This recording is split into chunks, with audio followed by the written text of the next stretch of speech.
नमस्कार दोस्तों, कैसे हैं आप सब लोग। आशा करते हैं कि सभी लोग अच्छे होंगे और इसी उम्मीद के साथ आगे बढ़ते हैं। और पिछले लेक्चर में आपने देखा था प्लेटो का जो परिचय, प्लेटो के परिचय के बारे में हम सभी लोग जान चुके हैं। प्लेटो का जन्म कब हुआ था? 428 ईसा वर्ष पूर्व हुआ था। और उस समय जब जन्म हुआ था तो एथेंस में उनका जो पिताजी थे अमीर घराने से थे, तो उसको कोई भी तरह की समस्या नहीं हुई और शिक्षा दीक्षा अच्छे से उन्होंने ग्रहण किया। और एक हृदय विदारक घटना इनके गुरु के निष्काम करने के बाद अर्थात उनकी मृत्यु के बाद जो है इनका हृदय परिवर्तन होता है और फिर ये बहुत सारे देशों का घूम घूम करके अध्ययन करते हैं और बहुत सारी पुस्तकें जिसमें उन्होंने लिखा है, जिसमें कि कुछ पुस्तकें जो है द रिपब्लिक है, अपोलोजाइज है, अंतिम समय में उन्होंने द लॉज लिखा। तो इस तरह से कुछ पुस्तकें हैं उन्होंने जो लिखा, जो आज के समय में भी वह पुस्तक की उपयोगिता है। तो चलिए आज हम चर्चा करेंगे जो प्लेटो का न्याय सिद्धांत है, इस पे आज हमारा चर्चा मुख्य बिंदु का रहेगा।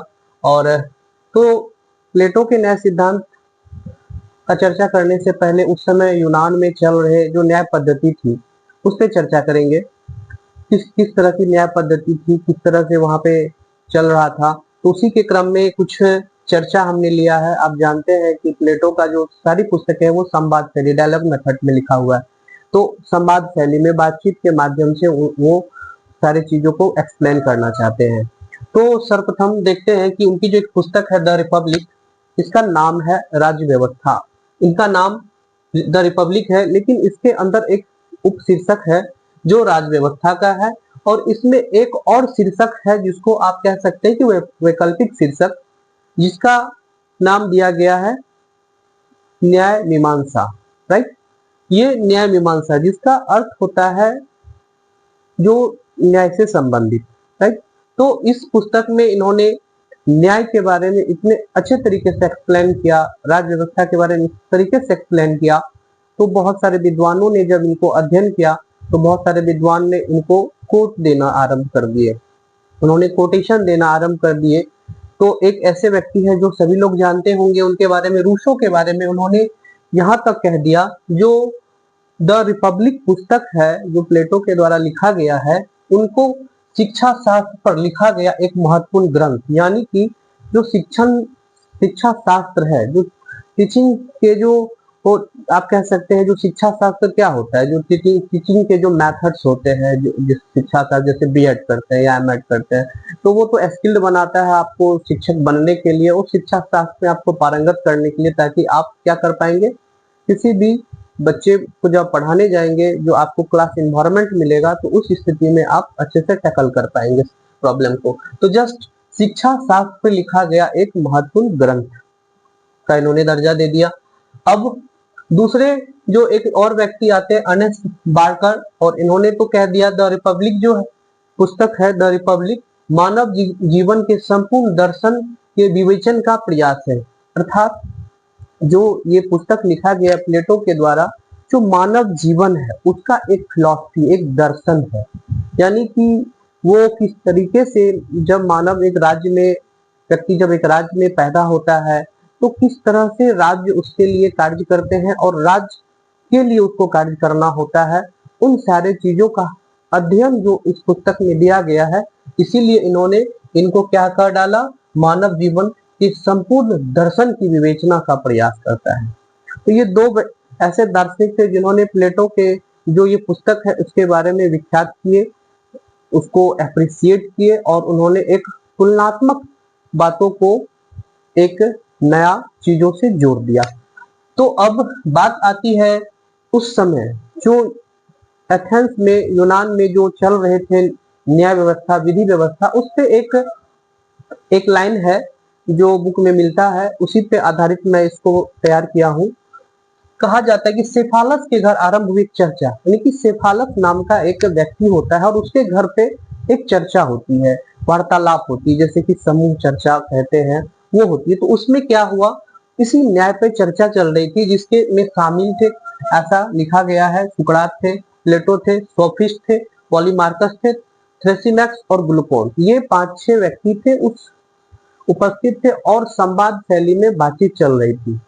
तो बस यूं ही न्याय पे जब चर्चा हो रही थी तो बताया गया कि न्याय क्या है, किसे न्याय कहेंगे, किस तरह की व्यवस्था को हम न्याय के रूप में, जस्टिस के रूप में एक्सप्लेन कर सकते हैं। तो उसमें एक व्यक्ति आते हैं, सोफिस्ट विचारधारा के व्यक्ति एक आते हैं और वो कहते हैं कि सत्य बोलना और ऋण चुकाना ही न्याय है।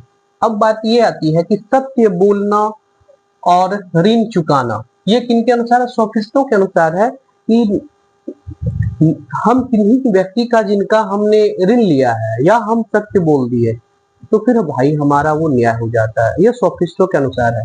लेकिन इस बातों के को तर्क के आधार पर काटते हुए प्लेटो ने कहा अगर अगर सत्य बोलना ऋण चुकाना ही न्याय हो जाएगा तो एक बात मुझे यह बताइए कि जो राजा होता है और राजा किसी भी चीजों का एक गुप्त सूचना जब किसी दूसरे राज्य को प्रेषित किया जाता है या कुछ ऐसी सूचनाएं जो राज्य से संबंधित है, अगर उसे गोपनीय ना रखा जाए तो क्या हो जाएगा? राजद्रोह हो जाएगा। राज्य के बारे में जो जानकारी है वो पड़ोसी राज्यों को मिल जाएगा। जो गुप्त जानकारी है, जो गुप्त कमियां है या जो भी सूचनाएं है, जो भी मान के चलिए जहाँ पे रखा जाता है, धन संग्रह किया जाता है और धन तो रखा जाता है, अगर ये बात किसी पड़ोसी राज्य के शासक को पता चल जाए तो फिर वहां पे क्या होगा? क्या सत्य बोलने से उनके ऊपर आक्रमण हो जाएगा और आक्रमण हो जाने के बाद उनके सारे जो धन संपदा है सारे नष्ट हो जाएंगे। उन्होंने तर्क करके काटा और ऋण चुका देना, अगर किसी व्यक्ति का सिर्फ ऋण चुका देने भर से अगर न्याय नहीं हो जाता है, अर्थात इन्हीं तर्कों को काट दिया प्लेटो ने और कहा ये बिल्कुल भी प्लेटो के अनुसार सत्य बोलना और ऋण चुकाना न्याय नहीं है। प्लेटो ने इन विचारधारा को क्या कर दिया? कट कर दिया। अब बात आती है फिर उसी बीच में एक और व्यक्ति खड़ा हो गए जिसका नाम पॉलीमार्कस है और उन्होंने कहा शत्रु के साथ, शत्रु एवं मित्र के साथ हम मित्रता पूर्वक हम व्यवहार करते हैं। अर्थात कहा जाता है कि हम लोग आम जीवन में भी करते हैं शत्रु के साथ टिट फॉर टैट, जैसे को तैसा, जो मेरे साथ जैसा व्यवहार करेगा हम उनके साथ वैसा व्यवहार करेंगे। परंतु देखा जाए तो अगर इस तरह की व्यवस्था अगर राज्य में न्याय व्यवस्था चलता है, अगर न्याय व्यवस्था राज्य में शत्रु के प्रति शत्रु और मित्र के प्रति मित्रता रहेगा तो ये तो व्यक्तिगत विचार हो जाएगा कि एक व्यक्ति हमारे साथ, मान के चलिए मैं राज्य में हूँ और मेरा किसी व्यक्ति से मिस्टर ए से दोस्ती है और मिस्टर बी से क्या हमारा शत्रुता है, तो मिस्टर ए हमारे मित्र हो गए, हम उनसे नजदीक है, लेकिन मिस्टर बी हमारा क्या हो गया?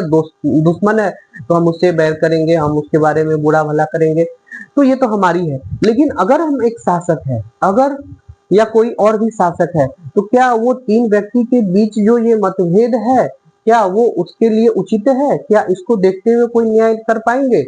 अगर यहाँ पे देखा जाए तो ये हमारे व्यक्तिगत बात है, लेकिन जब हमारे तीनों व्यक्ति के बीच की बात आएगी तो वहां पे सामूहिक बात होगा। थ्रेसिमैक्स के अनुसार, अब थ्रेसिमैक्स ने भी अपने विचार एक्सप्लेन किए और उनके हिसाब से शक्तिशाली व्यक्ति का हित न्याय है, अतः शासकों के स्वार्थ एवं भलाई ही न्याय है। एक बात मुझे बताइए, अगर शासक शक्तिशाली है और शासक शक्तिशाली है, वो किसी से काम करा लिया, शक्ति के बल पे या दबाव के बल पे काम करा लिया, तो क्या वो शासक के प्रति जो है वो रखेगा, ये प्रेम भाव रखेगा या शासक के प्रति वो सहानुभूति रखेंगे?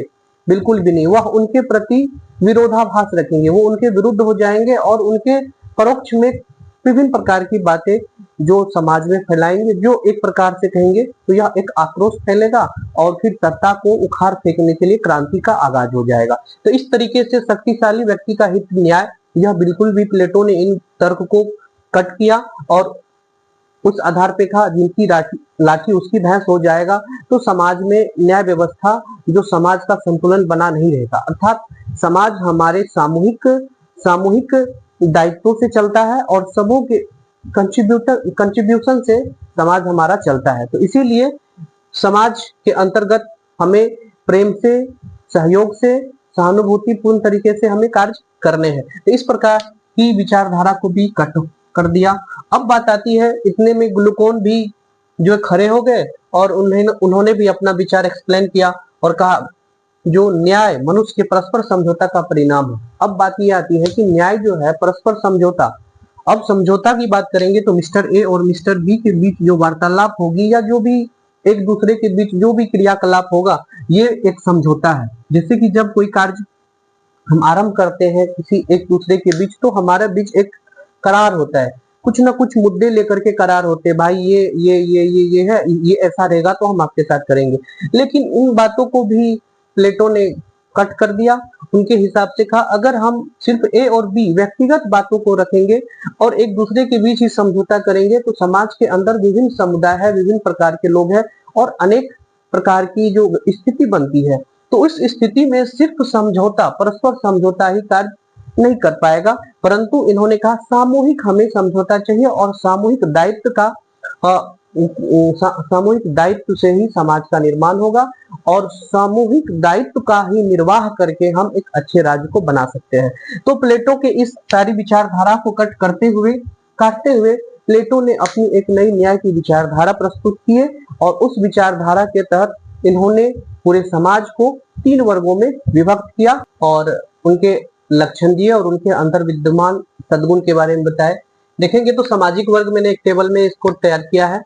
जैसे दार्शनिक वर्ग, समाज में जो दार्शनिक वर्ग है, प्लेटो के जो राज्य है उसमें इन्होंने 3 वर्गों में सामाजिक वर्ग को विभक्त किया है, जिसमें पहला दार्शनिक वर्ग है, सैनिक वर्ग है और उत्पादक वर्ग है। और इसका जो दार्शनिक वर्ग है और उसका जो एक जो प्रधान लक्षण होता है उसके अंतर्गत ज्ञान मौजूद होते हैं। जितने भी दार्शनिक होते हैं, इंटेलेक्चुअल होते हैं, उनके बीच क्या होता है ना, ज्ञान होते हैं, नॉलेज होता है।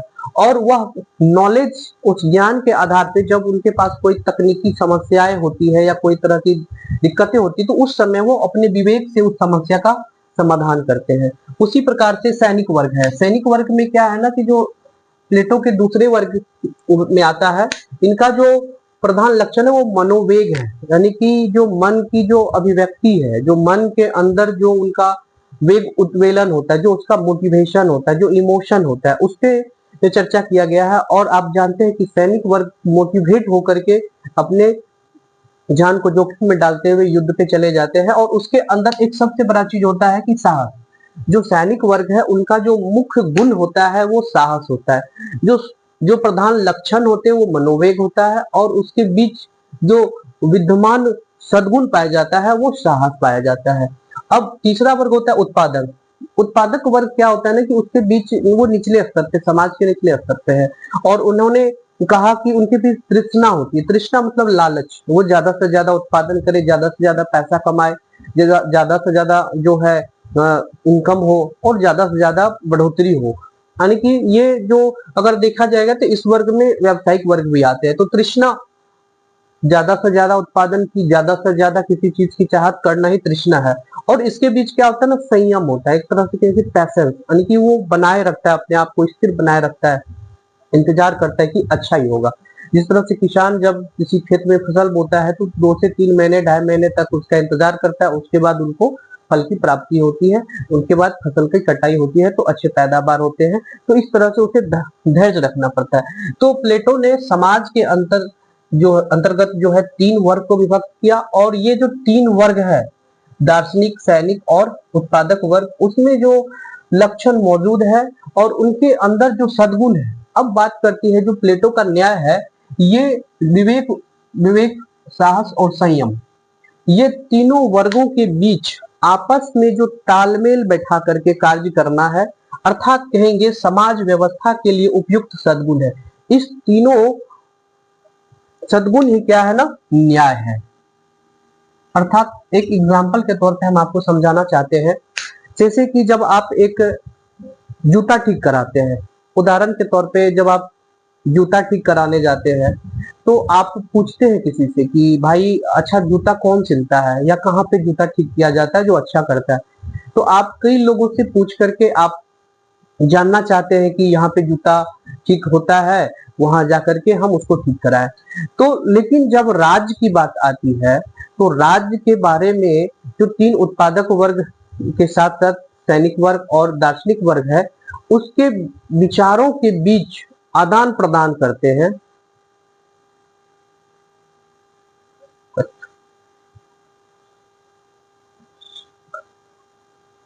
उदाहरण के तौर पे समझते हैं कि जब हम एक दार्शनिक वर्ग जब हमारे समाज में शासक बनता है तो वो अपने बुद्धि और विवेक से सभी प्रजा का रक्षा करते हैं और उनके जो बीच समस्याएं उत्पन्न होती है उनका वो समाधान करते हैं।